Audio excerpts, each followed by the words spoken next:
Howdy folks, how you doing there? So this is a chat I had with a lady named Karen Hopkins, and I found her because I follow Sasha Daygame, and he made a video where he was walking around Vancouver hugging people, seeing who would hug him during this whole COVID pandemic thing, and he met some really woke folk, and she was one of them, and he actually dedicated a separate video for her because she just really is making it her mission to wake people up to the truth around what's going on with all this stuff.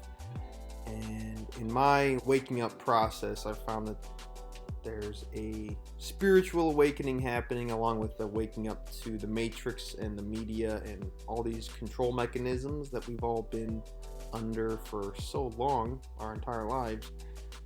And she just breaks everything down really beautifully. And I just decided to reach out to her on Instagram after I watched her video. And she's super open, she's super cool, super nice, super informed. So this is her and I chatting. I found you.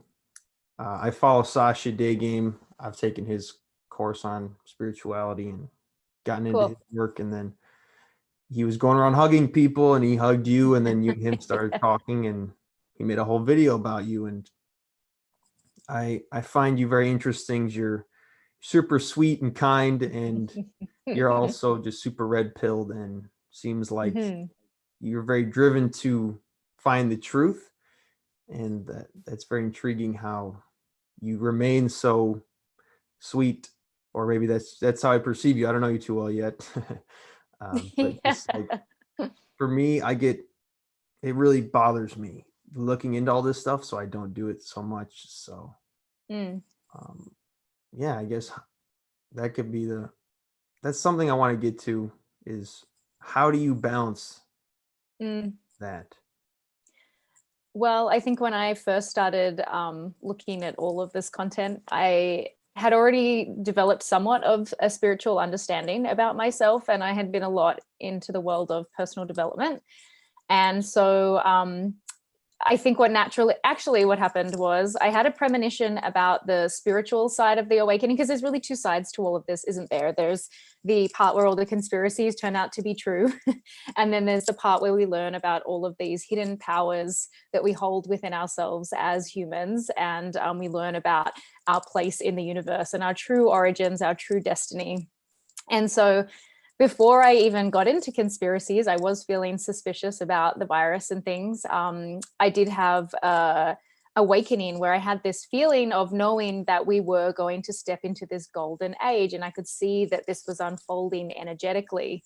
And it was then that I started looking into conspiracies. So I think because I had the balance of looking at both sides simultaneously, it made everything feel okay, and I was able to just look at the media kind of side of things to understand what was happening, whilst at the same time using that information to help understand, well, why did this happen? Obviously because they were trying to hide all of this stuff from us. So it was like, oh my God, well, don't let them win, don't let them keep me in this state of not knowing, in this 3D kind of low vibe state, getting caught up in that story, but let's look forward.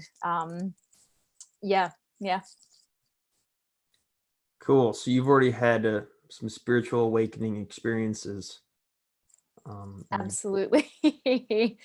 Yeah, it's been such a fascinating year. I mean, like I said, I had already been into this world a little bit, but it was this year where things just really started to unravel for me. And lucky for me, this year I'm in a position where I live by myself, so I don't have any kids or families or housemates or people living with me that I have to deal with regularly. So I have a lot of time on my own. I am very independent. I'm happy to spend a lot of time on my own. I also work for myself, and I had already decided this year that I was going to take it really easy on myself and just work when I felt like it. So I was by no means holding down any kind of full-time work capacity this year, didn't have a lot of responsibilities. So I was able to dedicate a majority of my time to researching all of this.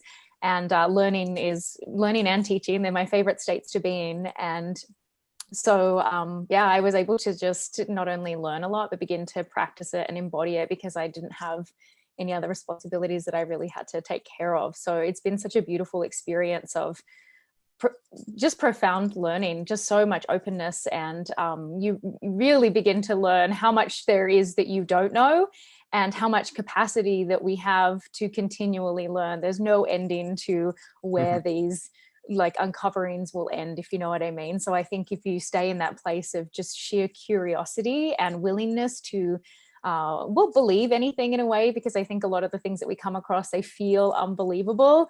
But if you can stay open to the idea that anything is possible and just really be a student and stay curious, then everything just kind of unfolds with the pace that you can keep up with it. So there you have it, folks. There's some stuff you can do, some new mindsets you can take on. And she also shared a link with me, just basically a document of all these other documents, blog posts, documentaries, videos that you can watch to wake up in all these various areas, because there's a lot. So that link is below in the description. Definitely check it out. And check her out too. She makes great videos, and she's a great, sweet, kind, red-pilled lady. So hope you enjoyed that. There's a lot more to come with her. So stay tuned, like, comment, and subscribe to the channel and the suchings and the like and the what have you. Happy awakening, everybody. The Great Awakening is happening. Good things are coming. So, till next time, guys. Peace.